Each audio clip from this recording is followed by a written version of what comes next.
الحمد لله والصلاة والسلام على رسول الله وعلى آله وصحبه ومن والاه، وأشهد أن لا إله إلا الله وحده لا شريك له، وأشهد أن محمدا عبده ورسوله. خدمت تمام بینندگان عزیز و گرامی عرض سلام و ادب دارم. در خدمت شما هستیم با مجموعه برنامه دفاع از سنت. ما داشتیم در مورد احادیثی سخن می گفتیم، احادیثی در صحیح بخاری که تنها با 3 حلقه سند به رسول خدا می رسند و ما از مجموعه این احادیث الان به حدیث 9 رسیده ایم، یعنی 8 حدیث از این احادیثی که از طریق سلمه بن اکوع روایت شده بود. سلمه بن اکوع صحابی رسول الله صلی الله علیه و سلم بیان نمودیم. اکنون حدیث 9 و 10 و 11 که همه مرتبط به هم هستند و مربوط به غزوه خیبر هستند، باز از تلاش میکنیم در این برنامه بیان کنیم. حدیث 9 یعنی 9مین حدیث در صحیح بخاری که تنها با 3 حلقه سند به رسول الله رسیده بیان میکنیم. حدیثی است که دوباره از طریق هم از طریق مکی بن ابراهیم، اون هم از یزید بن ابی عبید، اون هم از سلمه بن اکوع. اولا در اینجا یزید بن ابی عبید می فرماید رأیت اثر ضربة في ساق سلمة فقلت يا ابا مسلم ما هذه الضربة. می فرماید من اثر ضربه ای در ساق سلمه دیدم، گفتم ای ابو مسلم این ضربه چیست؟ یعنی این چه چیزی به ساق شما اصابت کرده؟ فقال هذه ضربة اصابتني يوم خیبر. فرمود این یک ضربه بود که در جنگ خیبر به من اصابت کرد. فقال الناس اصیب سلمة. میگه مردم یعنی مسلمانان اصحاب رسول الله گفتند سلمه ابن اکوع یعنی زخمی شد. فأتيت النبي صلی الله علیه و سلم، آمدم پیش رسول الله، فنفث فيه 3 نفثات فما اشتكيتها حتى الساعة. سبحان الله. میفرماید رسول خدا صلی الله علیه و سلم 3 بار در آن نفخ کرد، یعنی البته نفخی یعنی فوتی که یک ذره یک فوت مرطوبی، یک مقدار آب دهنم همراهش باشد. 3 بار رسول الله صلی الله علیه و سلم بر آن دمید، فقط 3 بار. میگه تا کنون دیگه دردی و مشکلی از آن احساس نکردم. اثرش پیدا بود، اما گفت از همون لحظه که رسول الله صلی الله علیه و سلم این آب مبارک دهنش را به آن زد و آن را فوت کرد همراه با مقداری از آب دهان مبارکش، دیگه تا الان من هیچ دردی احساس نمی کنم از این مسئله. یعنی شما اگر نگاه کنید در این جنگ خیبر حوادث بسیار عظیمی اتفاق افتاده. یکی از اینها همین مسئله بود.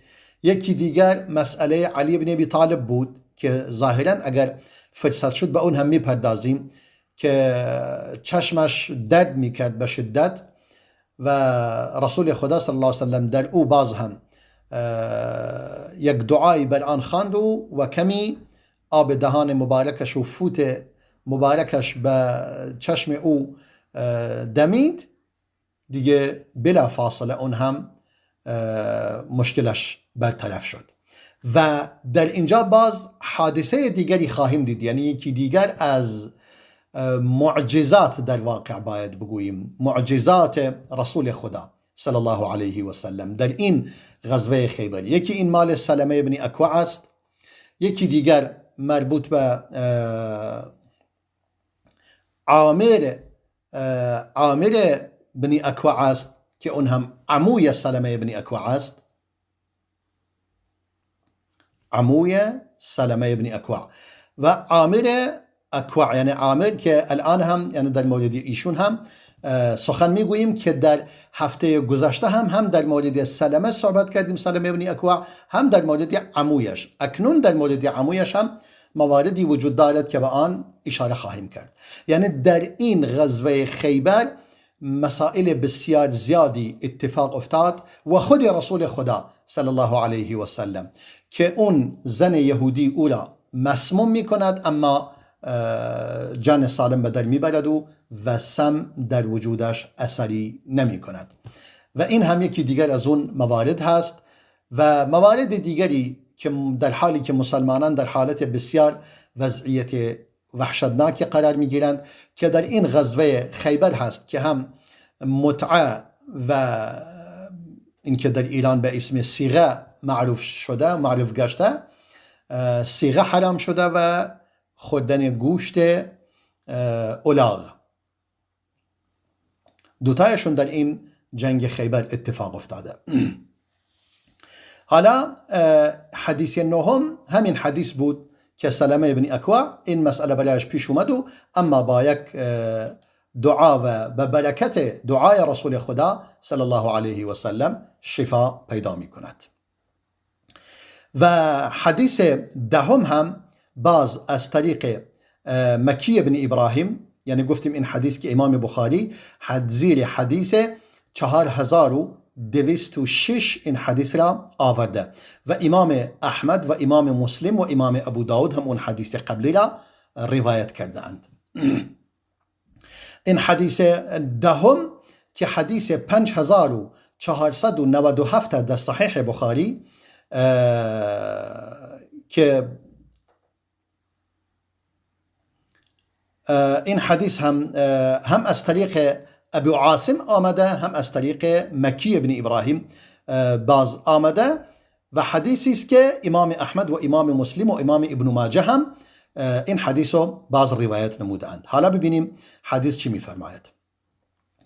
امام بخاری با سند خودش از مکی بن ابراهیم که استادش است این حدیث را روایت می کند. مکی بن ابراهیم هم از یزید بن ابی عبید که یزید بن ابی عبید که در تمام این احادیث که قبلا گفتیم از سلمه بن اکوع، زیرا شاگرد مستقیم سلمه بن اکوع بوده و اصلا برده آزاد شده سلمه بن اکوع بوده.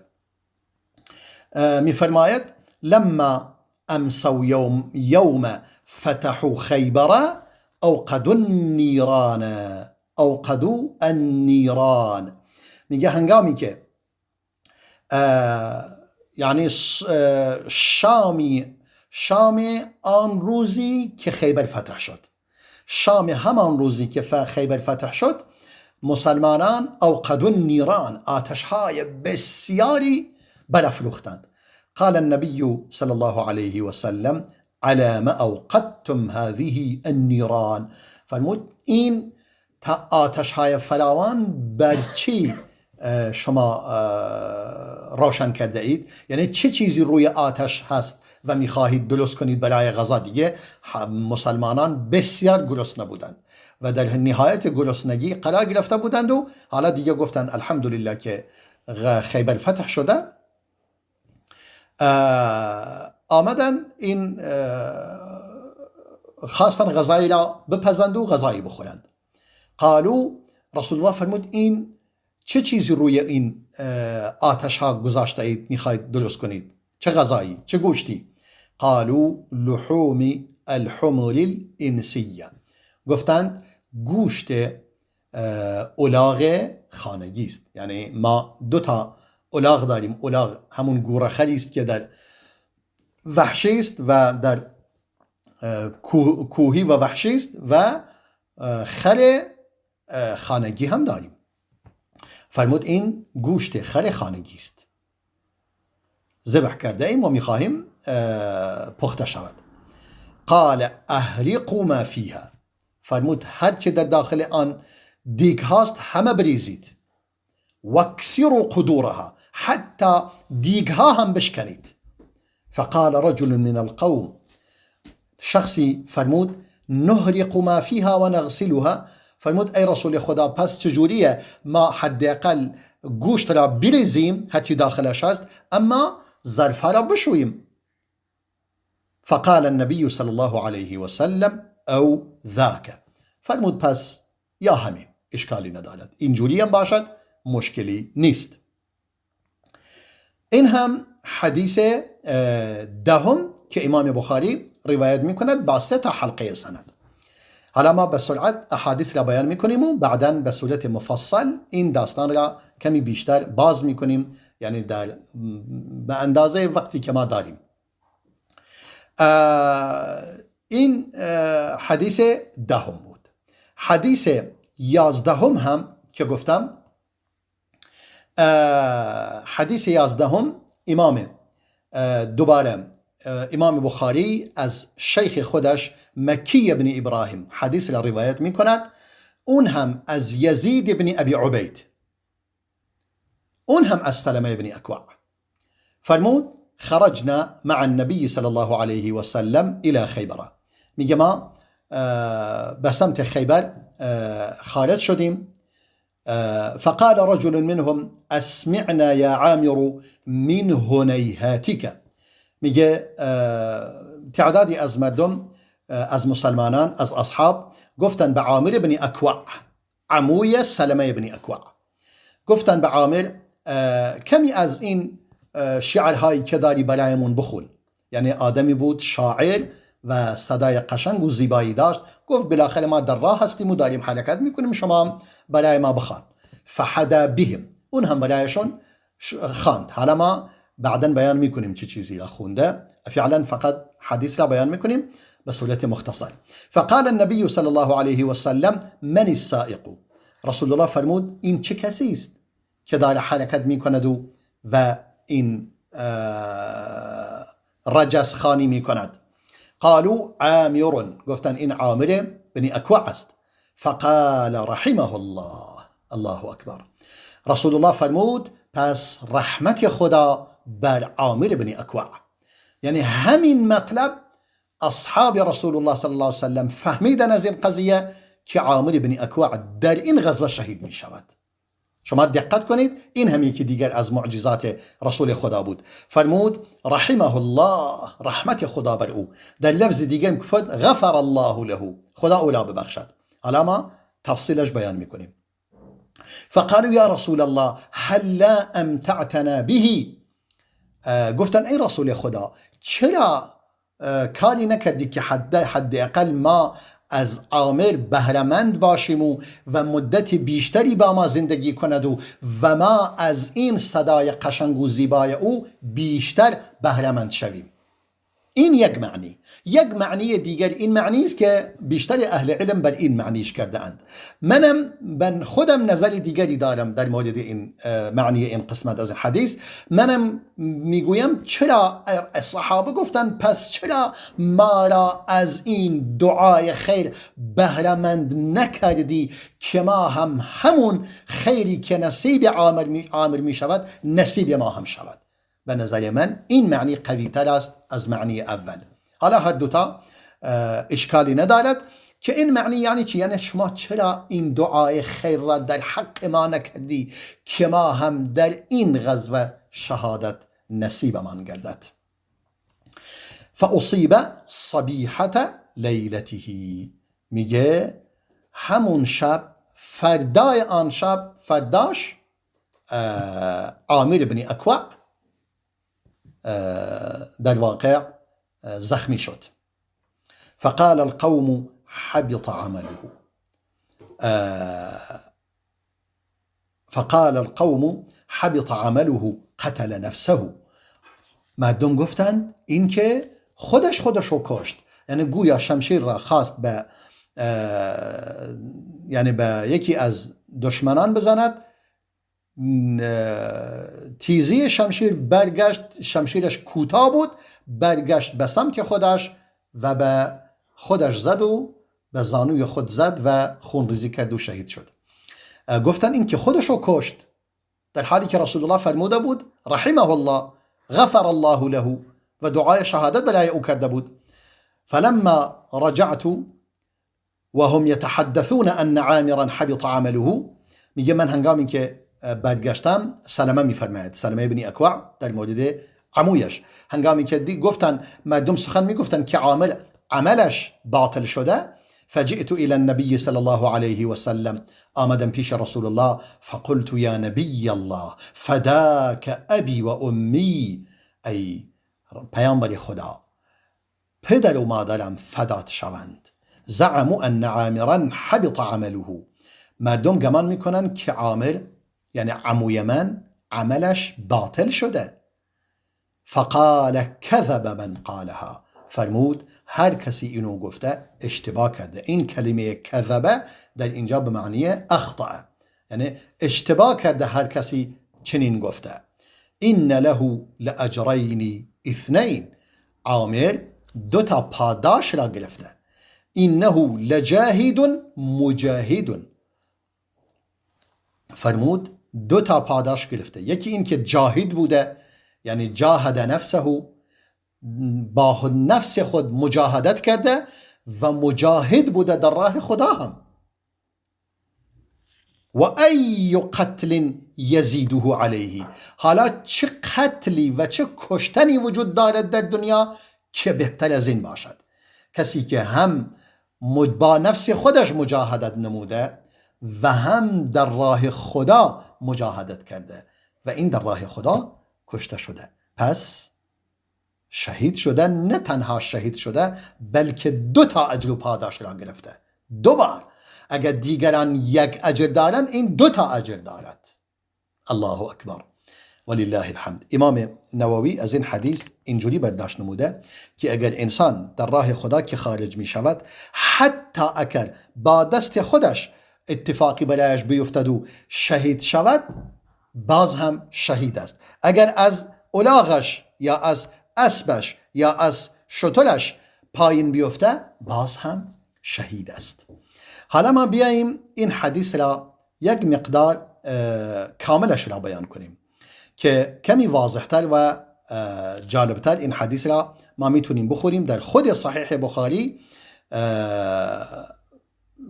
با تفصیلات بیشتری در صحیح بخاری وجود دارد و در غیر صحیح بخاری، یعنی هم امام بخاری و هم امام مسلم، هم امام نسائی، هم امام احمد این حدیث را آورده اند و حتی من در هفته قبل قسمتی از آن حدیث را برای شما بیان کردم که نرسیدم تکمیلش کنم. حدیث بسیار مفصلی بود. الان من تکمیله این حدیث را، یعنی قسمتی دیگری از آن را برای شما میخوانم. سلمه ابن اکوع میگوید، یعنی این حدیث را حالا کمی با مفصلتر، حالا منظور این بود که امام بخاری این احادیث را در صحیح خودش تنها با 3 حلقه سند از رسول الله صلی الله علیه وسلم روایت می کند و اهمیت این مسئله این است که ما متوجه شویم کتب حدیث، یعنی اون افرادی که حدیث را به آنان رسانده اند، اولا علمای بسیار بسیار والایی بودند. یعنی شما تصور کن مثل امام شافعی، مثل امام مالک، مثل امام احمد، مثل امام ابو حنیفه، مثل امامان سفیان ثوری، مثلا سفیان بن عیینه، مثل حسن بصری، مثل سعید بن مسیب، مثل این بزرگواران این احادیث را از اصحاب رسول الله روایت کردند. این اصحابا مثلا کسی مثلا امام شافعی خبری به انسان برساند، آیا انسان در آن شک می کند؟ امام بخاری که وقتی که از ابراهیم مثلا مکی ابن ابراهیم حدیث را روایت می کند، اون هم از یزید ابن عبید روایت می کند و اون هم از سلمه، اینا همه افرادی هستن عالمان بزرگواری مثل این بزرگواران که اسم آوردم. در نتیجه این که انسان تصور کند که این احادیث احتمالا خطایی در آنها باشد یا مثلا اینها دروغی در این احادیث وجود داشته باشد، نه، چنین چیزی وجود ندارد. به هیچ وجهی از وجوه چنین تصوری امکان ندارد که انسان، اما این که انسان خطا اشتباه کند، اشتباه امکان دارد. بالاخره انسان هر چی باشد، ما میگیم اصحاب رسول الله هم اشتباه میکنند، کسی خطا میکند، اما اینها اینقدر اهل ورع و تقوا بودند، اگر در الفاظ حدیث یا از فهم حدیث یا از آن اشتباهی میکردن، دیگه جرئت نمیکردن حدیث را روایت کنند، چون حدیث مال کلام یک انسان عادی نیست که عادی بتوانید آن را نقل کنید، بلکه چون حدیث رسول الله بوده صلی الله علیه و سلم. و بسیاری از اصحاب بخاطر از ترس اینکه مبادا لفظ رسول الله را فراموش کرده باشند، حدیثی را روایت نمی کردند و حدیثی روایت کرده اند که شکی نداشتند رسول الله همینو گفته. در نتیجه در اینجا اهمیت این موضوع در این است. حالا ما مقداری به صورت مفصلتر به این حدیث میپردازیم. سلمه ابن اکوع میفرماید ما خارج شدیم به سوی خیبر همراه رسول خدا صلی الله علیه و سلم. میگه فسرنا لیلا، در اینجا نکته مقداری بیشتر میفرماید، میگه ما یک شب حرکت کردیم، یعنی در طول یک شب ما حرکت کردیم. فقال رجل من القوم لعامر، شخصی از اون کسانی که در اونجا بودن به عامر گفتند، عامر بن اکوع، الا تسمعنا من هنیهاتک، آیا از اون رجزها و اشعاری که داری چیزی برای ما نمیخونی؟ و کان عامر رجلا شاعرا، عامر هم یعنی عموی سلمه بن اکوع مرد شاعری بود. فجعل عمی عامر یحدو بالقوم، که عامر میگه عمویم شروع کرد به رجزخانی و شعرخانی و سرودخانی برای مردم. یقول اللهم لولا الله ما اهتدینا، میگفت ای پروردگار اگر لطف تو شامل حال ما نمیشد ما هدایت نمیشدیم، راه را پیدا نمی کردیم. ولا تصدقنا ولا صلینا، و نه صدقه می توانستیم بدهیم و نه نماز می خواندیم. و نحن عن فضلك ما استغنینا، ای پروردگار ما از فضل تو بینیاز نیستیم، از فضل و کرمت بینیاز نیستیم. فثبت الاقدام الا قینا، پروردگار هنگامی که ما با دشمن روبرو شدیم ما را ثابت قدم گردان. و انزلا سکینة علینا، ای پروردگار آرامش خودت را بر دلهای ما فرو ریز. انا اذا صیح بنا اتینا، ای پروردگار ما هرگاه ما را دعوت کنند به سوی جهاد و طاعت خدا ما می آییم.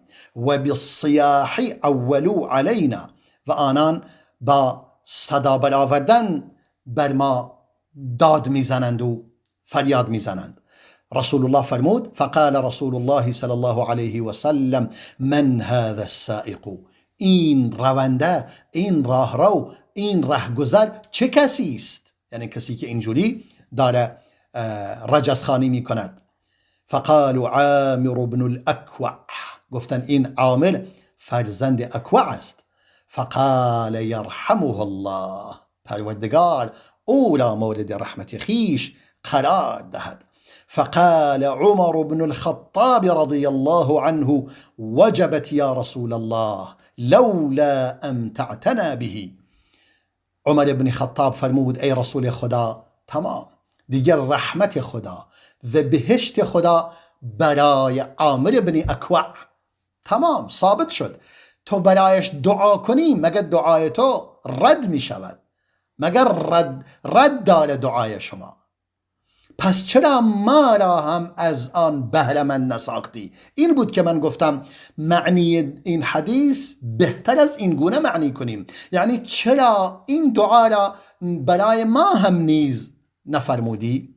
این یک معنی. یا اینکه بیشتر علما میگویند چرا کاری نکردی که از بقای عامر بن اکوع ما را بهره‌مند سازی تا مدت بیشتری با ما باشد و ما مدت بیشتری از این اشعار و رجزهای قشنگ او بهره‌مند شویم.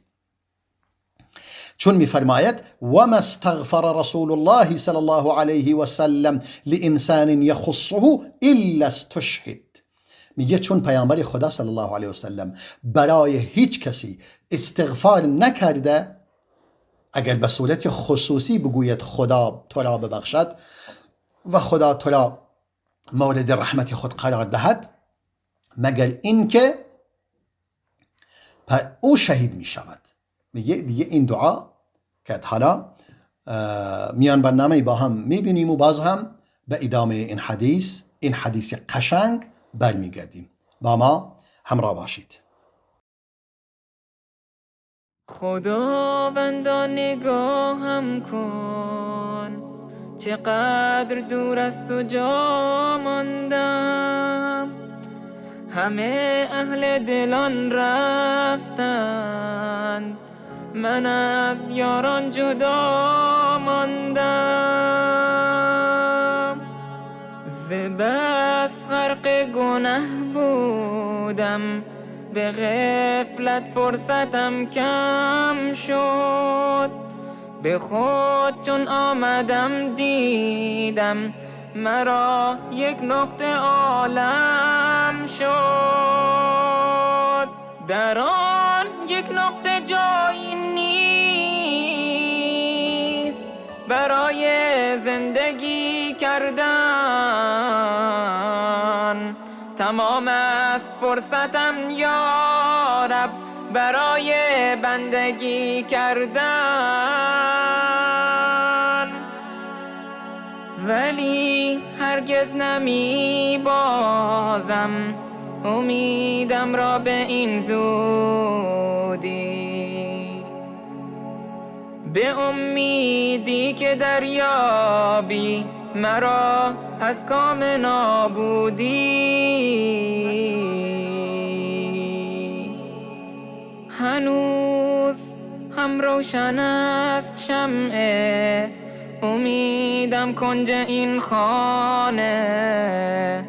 ز جام رستگاریم بنوشان یک دو پیمانه. خداوندا دلم دایم ز عشقت مست و لبریز است. چقدر عشقت خدای من بر این بنده دلانگیز است. نمیخواهم در این دنیا گرفتار گناه باشم، در آن دنیا به پیش تو خدایا رو سیه باشم. مجال توبه میخواهم خداوندا مجالم ده، برای بندگی کردن تو شوق و حس و حالم ده.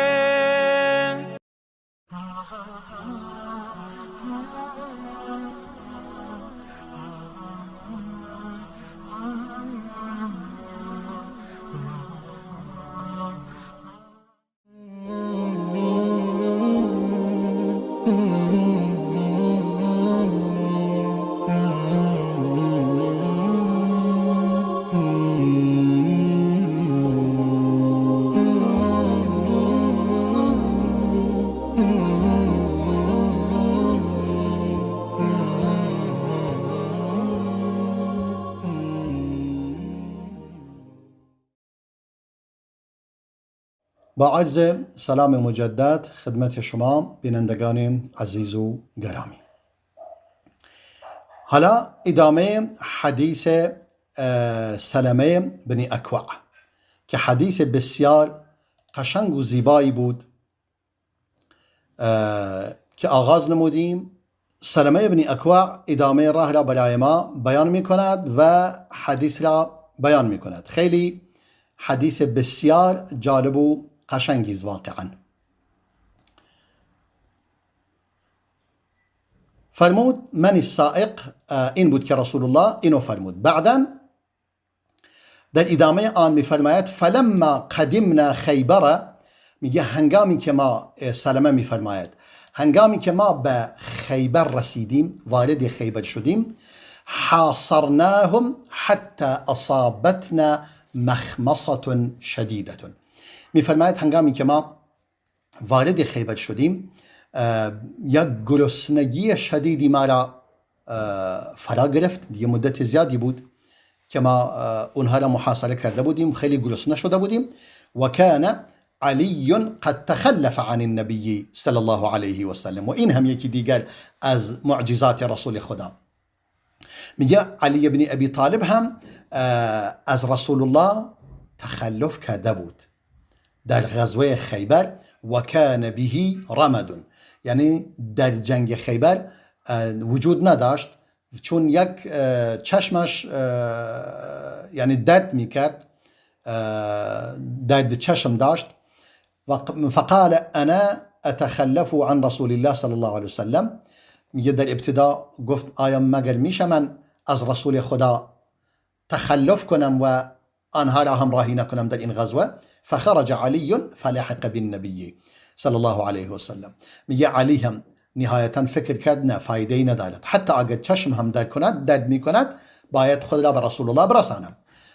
به رسول الله رسید. فلما كان مساء الليلة التي فتحه الله في صباحها قال رسول الله صلی الله علیه و سلم. میگه هنگامی که شب، همون شبی که فردای آن خیبر فتح شد، رسول الله فرمود لأعطین هذه الراية غدا رجلا يحب الله ورسوله ويحبه الله ورسوله. فرمود پس من فردا این پرچم را به کسی خواهم داد، پرچم فرماندهی خیبر به کسی خواهم داد که الله و رسولش را دوست دارد و الله و رسول او را دوست دارند. یفتح الله علی یدیه، که پروردگار زیر دستان او خیبر را فتح خواهد نمود. فبات الناس یدوکون لیلتهم ایهم یعطاها. میگه اون شب مردم شب را گذراندند و شب را در فکر این بودند که به چه کسی این پرچم به چه کسی داده می شود. فلما اصبح الناس غدوا على رسول الله صلی الله علیه و سلم كلهم يرجو ان يعطاها. هنگامی که مردم صبح کردند، صبح پیش رسول خدا رفتند صلی الله علیه و سلم و تمام اصحاب امید داشتند، امیدوار بودند که این پرچم به آنها داده شود. فقال رسول الله صلی الله علیه و سلم این علی بن ابی طالب. رسول الله فرمود علی بن ابی طالب کجاست؟ فقالوا یشتکی عینیه یا رسول الله. گفتن ای رسول خدا چشمانش، دوتا چشمش درد می کند. قال فارسلوا الیه فاتونی به. فرمود پس کسی را دنبالش بفرستید و او را پیش من بیاورید. فاتیت علیا فجئت به. سلمه ابن اکوع می فرماید من آمدم پیش امام علی و او را آوردم اقوده و هو ارمد. من او را داشتم انگار مثل کسی که نابیناست، او را دستشو میگیرید و او را میبرید. میگه من او را با خودم می آوردم در حالی که او چشمانش درد میکرد، تا اینکه آمدم پیش رسول خدا صلی الله علیه و سلم. رسول الله فبصق عینی فی عینیه. رسول الله در چشمان او تف مبارکش انداخت و دعا له فبرأ، و برای او دعا نمود. فبرأ یعنی بلا فاصله بعد از دعایش چشمانش خوب شد. حتی کأن لم یکن به وجع، اصلا انگار چشم دردی نداشته. و پرچم را به او داد. نگاه کن، این حوادثی بود که در این جنگ خیبر اتفاق افتاد. یکی برای خود سلمه بن اکوع و دیگری برای عامر بن اکوع و سومی برای علی بن ابی طالب. و رسول الله صلی الله علیه وسلم پرچم را به علی داد. علی فرمود ای رسول خدا اقاتلهم حتی یکونوا مثلنا؟ گفت ای رسول خدا من با آنها بجنگم تا مثل ما شوند، یعنی تمام مثل ما مسلمان شوند؟ سؤال پرسید. فرمود انفذ على رسلك حتى تنزل بساحتهم. فرمود علی آرام باش، شتاب نکن تا اینکه در نزدیک آنها قرار میگیرید. ثم ادعوهم الى الاسلام، سپس آنها را به اسلام دعوت کن. و اخبرهم بما يجب عليهم من حق الله فيه، و به آنها بگو چه چیزی بر آنها واجب است از حق خدا در اسلام. فوالله به خدا سوگند اگر خداوند متعال یک نفر از آنها یک نفر را با وسیله تو هدایت کند، بهتر است برای شما از حمول نعم، یعنی از بهترین سرمایه عرب در آن زمان شتران قرمز رنگ بود، از اون برای شما بهتر است. فلما تصاف القوم، هنگامی که دو گروه مسلمانان و یهود خیبر در روبروی هم قرار گرفتند، خرج ملكهم مرحب یخطر بسیفه. پادشاه ملک آنها، پادشاهشون، پادشاه یهود که اسمش مرحب بود و با سیفش انگار با شمشیرش میگه خودش را به خطر میانداخت، ایشون وارد شدند، خارج شدند. یعنی چی؟ یعنی گاهی شمشیر را بلند میکرد و گاهی آن را پایین می آورد، یعنی یک حالت انگار اضطرابی داشت. یعنی در واقع هرچند میخواست اینجوری وانمود کند که قوی هست، ولی مشخص یک نوع اضطراب در وجود مرحب بود. و یقول قد علمت خیبر انی مرحب شاک السلاح بطل مجرب اذ الحروب اقبلت تلهب. گفت امروز خیبر میداند که من مرحب هستم، شاک السلاحی که سلاح را پوشیده ام، بطل مجرب یک قهرمان آزموده هستم، شخص عادی نیستم. اذ الحروب اقبلت تلهب، هنگامی که جنگ ها بیاید، جنگ فرا رسد، مانند آتش برافروخته خواهد شد. فبرز له عمی عامر، میگه در اینجا عموی من عامر بن اکوع برایش برون آمد. فقال قد علمت خیبر انی عامر. عامرم فرمود خیبر میداند که من عامر هستم، شاک السلاح بطل مغامر.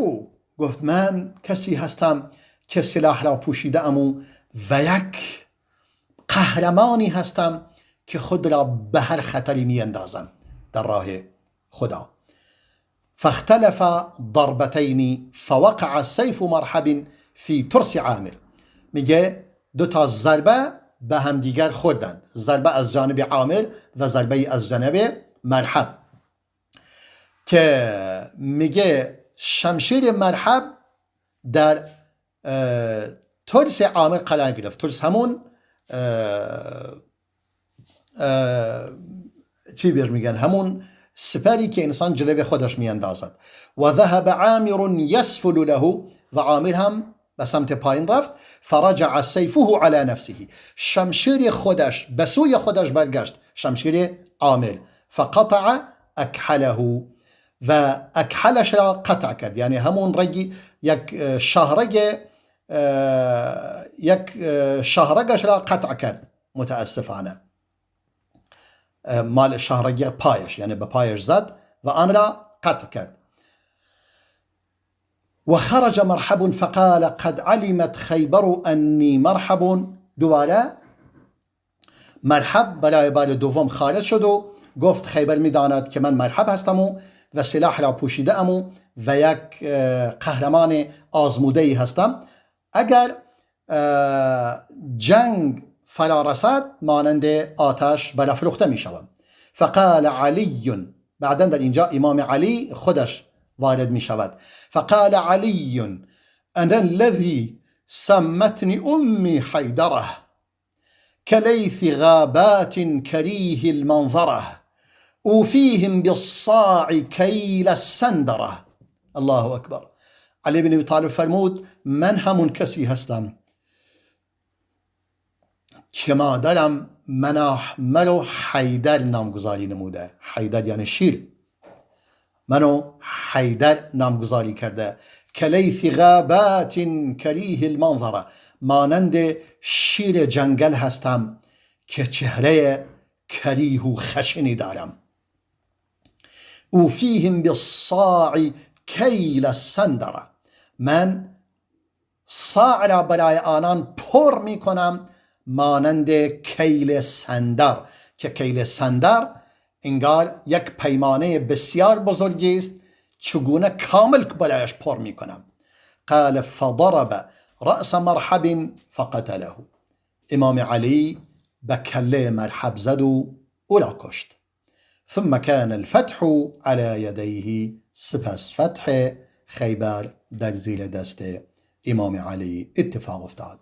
که در اینجا خیبر وقتی که مرحب کشته شد دیگه تمام ملک و پادشاه و فرمانده اصلی که کشته شود دیگه روحیه تمام سربازان کاملا روحیه را از دست میدهند و روحیه برای جنگ برایشون باقی نمیمونه. بله، در اینجا بود که بعد از این جنگ فلما امسى الناس، حالا من مطالبی که دیگه در مورد این چیزهایی که روافض در مورد امام علی میگویند چیزهای دروغین، مثلا یک شمشیری زد و این شمشیر تا 7 طبقه زمین پایین رفت و این همه دروغ، دیگه حرفای دروغ و الکی نباید باور کنیم. مثلا امام علی مثلا به تنهایی خودش یک مثلا دروازه خیبر را از بیخ کند و این حرفای الکی همه حرف باطلی هستند، هیچ ارزشی ندارد. یعنی ما نمیخواهیم این مردان بزرگوار را با خرافات و با حرفای باطل و بی اساس یعنی از جیب در آوردی بیاییم مثلا برایشون قهرمان تراشی کنیم. اینا خودشون قهرمان بودند، نیازی نیست که آنان را با دروغ بیاییم بزرگشون کنیم. هنگامی که مردم اون روز شام کردند و گفتیم که خیبر فتح شد، همچنان که گفتیم آتش‌های زیادی را برافروخته کردند و رسول الله فرمود این آتش چیست؟ گفتند این آتشی است که مردم میخواهند غذا درست کنند و چیزی بخورند. فرمود چه چیزی داخل این دیگ ها هست؟ فرمود گوشت هست. گفتند چه گوشتی؟ فرمود گوشت الاغ است. رسول الله فرمود صلی الله علیه و سلم آنها را بریزید و حتی دیگ ها را بشکنید. یعنی انگار خیلی تأکید کرد که این کارو نکنید. مردی گفت ای رسول خدا، یا آن را بریزیم و بشوییم، همچنان که قبلا گفتیم. رسول الله خیلی خوب گفت اینم خوبه. سلمه میفرماید فلما قفلنا، هنگامی که برگشتیم، اذا نفر من اصحاب النبی صلی الله علیه و سلم یقولون بطل عمل عامل. میگه که هنگامی که داشتیم برمیگشتیم تعدادی از یاران رسول الله صلی الله علیه و سلم فرمودند دیگه عامل عملش باطل شد، چون با دست خودش به وسیله با سلاح خودش کشته شد و خودش را کشت. میگه رسول الله که دید من دارم گریه میکنم برای عمویم و مخصوصا از این حرفی که دیگران میگویند و ترسیدم که مبادا این گونه رفته باشد. فقال مالک، گفت رسول خدا فرمود سلمه چت شده، چرا گریه میکنید؟ گفتم پدر و مادرم فدات شود، مردم گمان میکنند که عملش باطل شده. رسول الله فرمود من قال ذلك، فرمود چه کسی اینو گفته؟ فقلت ناس من اصحابی، گفت کسانی از یارانت اینو گفتن. یهابون الصلاة علیه، حتی می ترسند که بر اون نماز جنازه بخوانند، نماز بخوانند یا دعای خیر برای او کنند. آخه کسی که شهید می شود می توانی برایش نماز بخونی، مانعی ندارد، دعای خیر می تونی براش کنی. یقولون رجل مات بسلاحه، میگویند کسی بوده خودش با سلاح خودش کشته شده. قال کذب من قال ذلك، فرمود هر کسی اینو گفته اشتباه کرده، به خطا رفته. بل له لاجرین، بلکه ایشان 2 تا اجر و پاداش دارند پیش پروردگار. و جمع بین اصبعیه، 2 تا انگشتش اینجوری گرفت رسول الله، فرمود 2 تا اجر و پاداش دارد. انه لجاهد مجاهد قل عربی مشى بها مثله، فرمود کم پیدا می شود این شخصی بود که جهاد کرد، جاهد مجاهد قل عربی مشى مثله، کم یافت می شود کسی، یعنی در میان عربی که مثل او بر زمین حرکت کرده باشد یا در راه طاعت گام برداشته باشد، یافت نمی شود مثل چنین کسی. او چرا؟ چون هم جاهد بوده، در ذات خود با نفس خود جهاد کرده و هم مجاهد بوده در راه خدا. پس میگه چنین افرادی در میان عرب خیلی کم است. دیگه به صورت عموم فرمود کسی که آنچنان باشد کم یافت می شود، مگر کسی دیگری هست که عمل صالح تر از او داشته باشد و مگر کسی دیگری هست با قتلی شهید شود و کشته شود بهتر از او؟ امکان ندارد، کسی بهتر از او وجود ندارد. و این است که امام نووی در شرح این حدیث می فرماید از این حدیث می توانیم چند نکته دریافت کنیم، یعنی برداشت کنیم، مخصوصا از این قسمت آخر این حدیث، که انسان جایز است خود را در خطر بیندازد، یعنی خود را مغامره کند، مثل اینکه مخاطره کند و خودش را در خطر بیندازد، حتی در معرض کسی قرار بگیرد که خیلی قهرمان و دلیل هست، مخصوصا انسان که در راه خدا باشد. چون ایشون به سمت مرحب حرکت کرده، یک انسان توانا و یک دلیل و قهرمان قوی بوده عامر بن اکوع، اما متاسفانه میگه شمشیری که در دست داشت خیلی کوتاه بود و کوتاهی شمشیرش سبب شد که وقتی که شمشیر مرحب از او رها شد مستقیم به سمت خودش برمیگردد و خودش را شهید میکند. حالا من این نکته میخواستم عرض کنم، میگویم حتی رسول خدا صلی الله علیه و سلم مثلا نگاه میکنی برای سلمه ابن اکوع دعا میکند و شفا پیدا میکند، برای علی ابن ابی طالب دعا میکند و شفا پیدا میکند، اما برای سلمه ابن اکوع دعا میکند که شهید میشود. یعنی رسول الله صلی الله علیه و سلم قبل از این حادثه انگار پروردگار او را آگاه ساخته بود که عامر ابن اکوع در این غزوه شهید میشود و دیگه کاری برای او نمی کند، فقط دعای خیر برایش می کند و دعای آخرت. و قبل از این حادثه این دعا را رسول الله برایش کرده صلی الله علیه و سلم تا مردم اصلا چنین اشتباهی نکنند.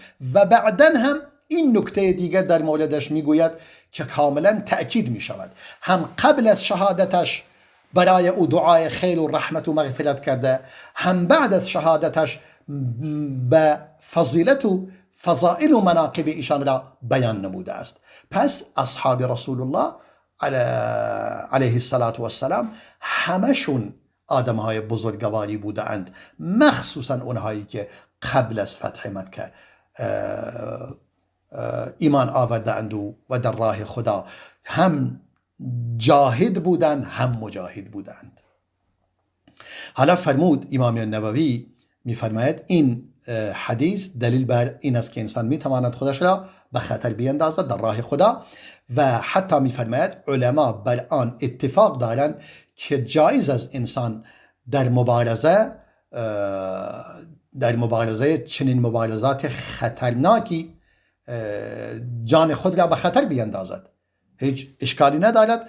و حتی اگر کسی در جنگ کفار بمیرد، به سبب جنگ بمیرد یا به سبب با سلاح خودش یا از الاغش در بر روی اسبش، بر روی شترش بیفته پایین، کشته شود و شهید شود، در تمام این حالات این شخص شهید است.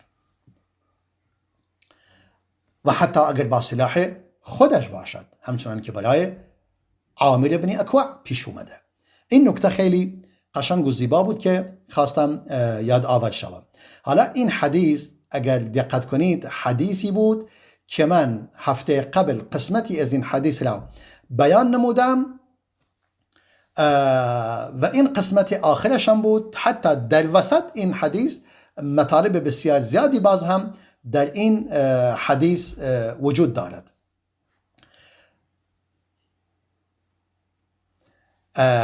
در اینجا نکته بسیار قشنگی که رسول الله صلی الله علیه و سلم به سلمه بن اکوع میگوید، چون این ابتدای این حدیث در رابطه با سلمه بن اکوع بود. میفرماید فقال یا سلمه انك ان كنت تؤمن بالله واليوم الاخر وتعلم ان، گفت ای سلمه اگر تو ایمان دارید به الله و به روز آخرت و میدانید که بهشت حق است و آتش جهنم حق است، فلا تحل بینی و بین الشهاده، پس مانع نباش در بین من و در بین شهادت. البته این رسول خدا نفرمود به او، مقداد بن اسود کندی فرمود.